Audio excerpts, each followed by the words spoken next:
Crônicas do Amanhecer, por Feijão Centro Espírita Allan Kardec de Balneário Gaivota,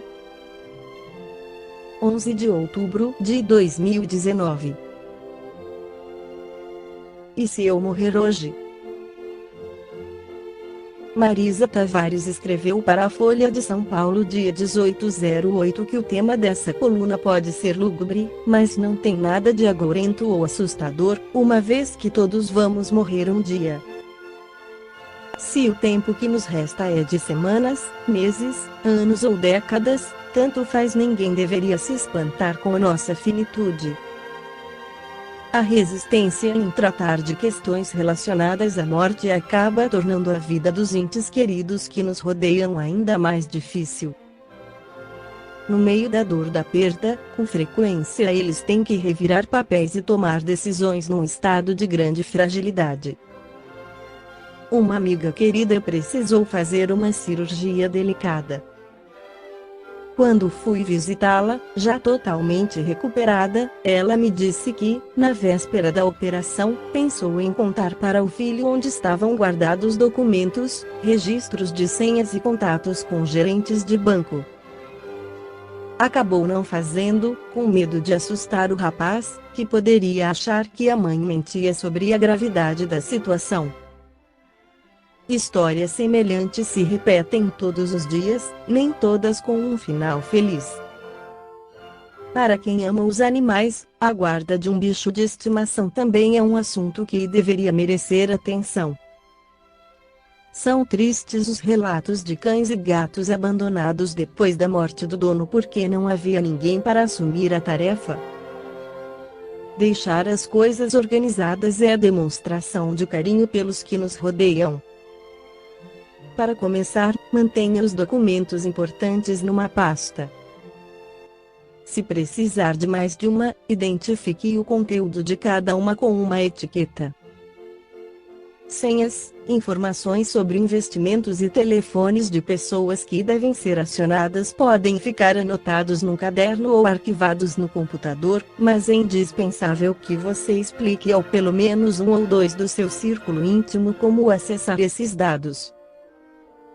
Já tratei nesse espaço sobre a conveniência de fazer um testamento vital. O documento determina como diretivas antecipadas de vontade o conjunto de desejos, previamente manifestados pelo paciente, sobre cuidados e tratamentos que quer, ou não, receber no momento em que estiver incapacitado de expressar sua vontade.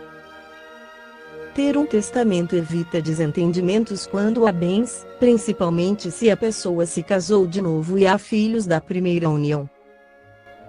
Embora 90% digam que é importante conversar sobre os cuidados e providências no fim da vida, apenas 27% dizem tê-lo feito. Além disso, 60% não gostariam de sobrecarregar os mais próximos com decisões difíceis, mas 56% não comunicaram seus desejos. Eu proponho o exercício. Pensar no fim da existência nos dá a dimensão do enorme prazer que é estar vivo. No Livro dos Espíritos, Allan Kardec questiona sobre a preocupação com a morte na pergunta 941. A preocupação com a morte é para muitas pessoas uma causa de perplexidade, mas por essa preocupação, se elas têm o futuro pela frente?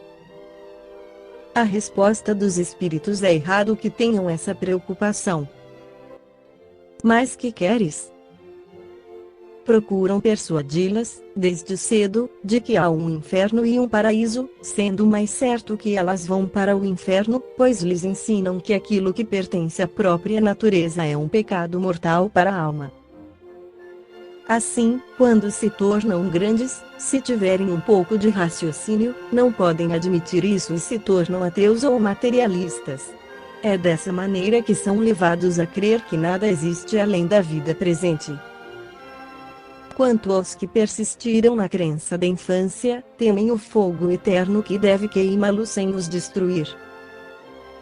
A morte não inspira nenhum temor ao justo, porque a fé lhe dá a certeza do futuro, a esperança lhe acena com uma vida melhor e a caridade, cuja lei praticou, lhe dá a segurança de que não encontrará, no mundo em que vai entrar, nenhum ser cujo olhar ele deva temer.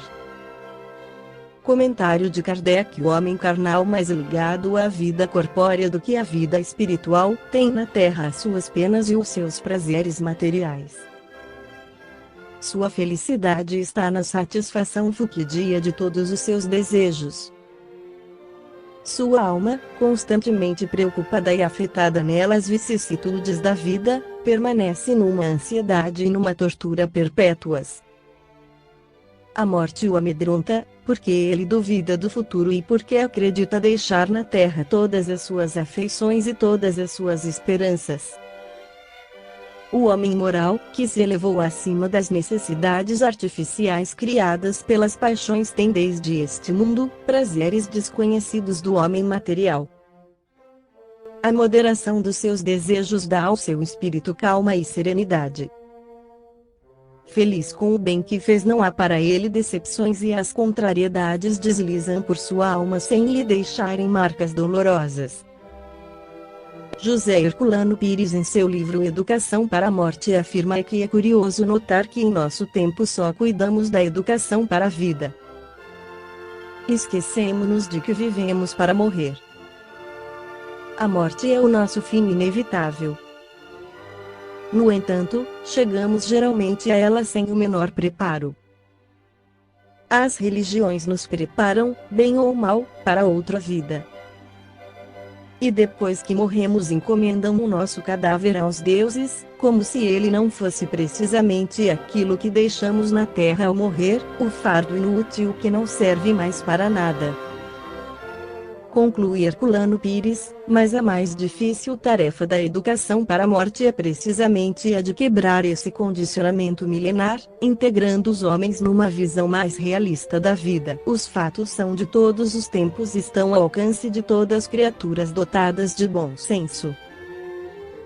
Hoje, graças à abertura científica produzida pelo avanço acelerado das ciências, não se pode admitir que pessoas razoavelmente cultas continuem amarradas, como acontece na própria parapsicologia, ao sincretismo teológico do tomismo de Tomás de Aquino, como acontece com Robert Amadou na França, ou as teorias peremptas do velho René Sudre, que volta a tocar o seu realejo enferrujado em nossos dias. O realejo de Sudre foi desmontado por Ernesto Bosano no século passado, e isso de maneira irremediável, com a técnica, a lógica e a precisão matemática de Bosano. Mas o velho teimoso ainda o põe a funcionar, para a delícia dos ouvidos esclerosados que não percebem o som rascante das peças carcomidas pela ferrugem. Morrer não é morrer, meus amigos. Morrer é mudar-se, exclamou Victor Hugo após as experiências espíritas de seu exílio na ilha de Jersey. Lombroso, contendo a emoção, abraçou sua mãe materializada na casa do professor Chiaia, em Milão.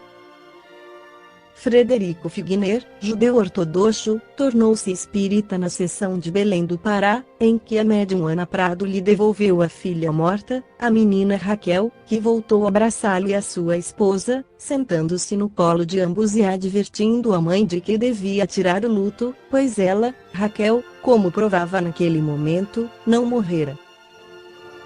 Richet, o fisiologista do século, escreveu: a morte é a porta da vida. Rini, Pratt, Carrington e Price, em nossos dias, comprovaram e sustentam com provas nas mãos a sobrevivência do homem à morte do corpo material. Lord Dauphin, na Batalha de Londres, daí Guerra Mundial, conversou com seus aviadores mortos sobre o território alemão. Seriam todos alucinados, teriam perdido o senso e a capacidade de discernimento para aceitar trapaças indignas? Seremos acaso mais bem dotados do que essas grandes figuras da nossa vida cultural? De que elementos dispomos para rejeitar a nossa própria sobrevivência? que contraprovas podemos opor ao nosso próprio direito de superar a morte e a destruição total do ser humano, num universo em que nada se destrói? Esta foi a crônica do amanhecer de 11 de outubro de 2019. Por Feijão Centro Espírita Allan Kardec de Balneário Gaivota. Que a paz esteja com todos.